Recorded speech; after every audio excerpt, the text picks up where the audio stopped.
আল্লাহর নবী বলেন প্রতিদিন দুইবার, সকালে একবার, সন্ধ্যায় একবার আমার উম্মতের আমল আমি রাসূলের সামনে ফেরেশতারা পেশ করে।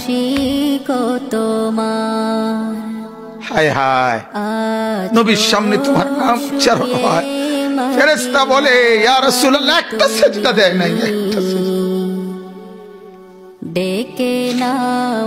একটা সিজদা দেয় নাই। আল্লাহর নবী তখন বলে হায় আমার উম্মত, আমার 23টা বছরের দিবানিশির এই মেহনতের কোনো কদর করলি না।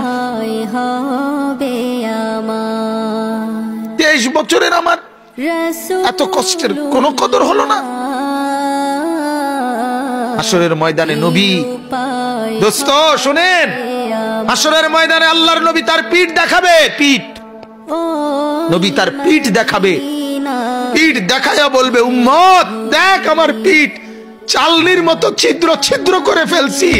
তায়েফের বাচ্চারা যখন আমার পাথর মারছে ওই পাথরের আঘাত সইতে গিয়ে, সেদিন দেখবেন, সেদিন বুঝবা যুবক নওজোয়ান, তোমার জন্য কাঁদার কেউ নাই, তোমাদের জন্য ভাবার কেউ নাই। মা বাপ ছেড়ে দিছে তোমারে, যা বাবা নষ্ট হয়ে যা।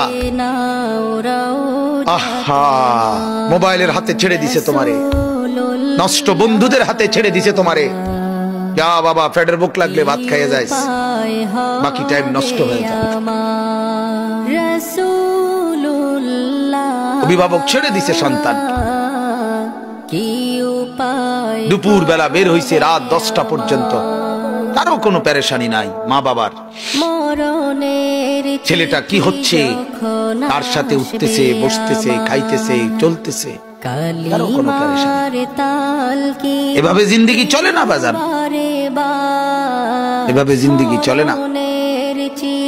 এজন্য আল্লাহ তাআলা প্রতিদিন ডাকে আমার বান্দা আমি কি অপরাধ করেছি।